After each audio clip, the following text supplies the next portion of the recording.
Стайка, как се чувстваш сега? Чувствам се много, много, много по-добре от момента, в който влязах в кабинета. Изглеждаш... Сега мога да се усмихна.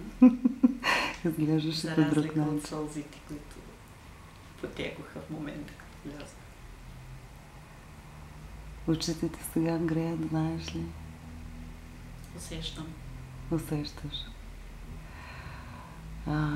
Мъката от 100 сега колко е?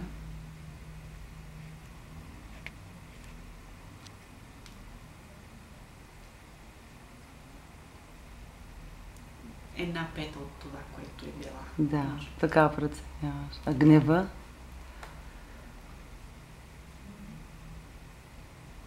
И той. Браво, чудесно. А как чувстваш себе си, любовта към себе си? По-голяма ли е сега? Определено. Обичаш повече себе си. Ти сияеш. Да, друго какво можеш да кажеш като усещане, като положителна страна? Значи... Може би като едно послание към хората, които търсят тази помощ. Какво биха постигнали? Ами това да чувстват тялото си по-здраво, да се чувстват много по-спокойни, да няма тази тревожност, това напрежение,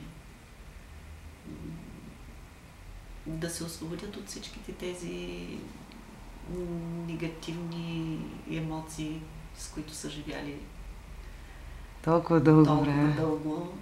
И колко беше при теб времето, което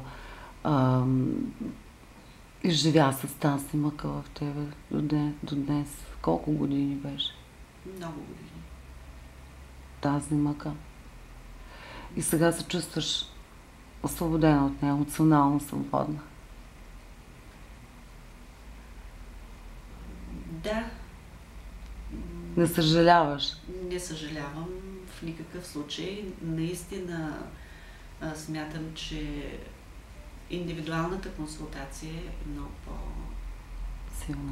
по-силна и в много по-голяма степен човек може да си помогне, търсейки такава помощ. Аз искам много да ти благодаря, защото при те протекоха много хубаво нещата и виждам разликата в твоето излъчване, виждам разликата в очите ти, в аурата ти, в цялото ти сияние, което имаш сега. И много се радвам. Много се радвам. Това ме вдъхновява. Когато видя хората с тази промяна за минути, да си носят толкова време тази мъка в себе си, сега да промениш за минути състоянието си, това е вълшебство, нали? Да. Което вие правите.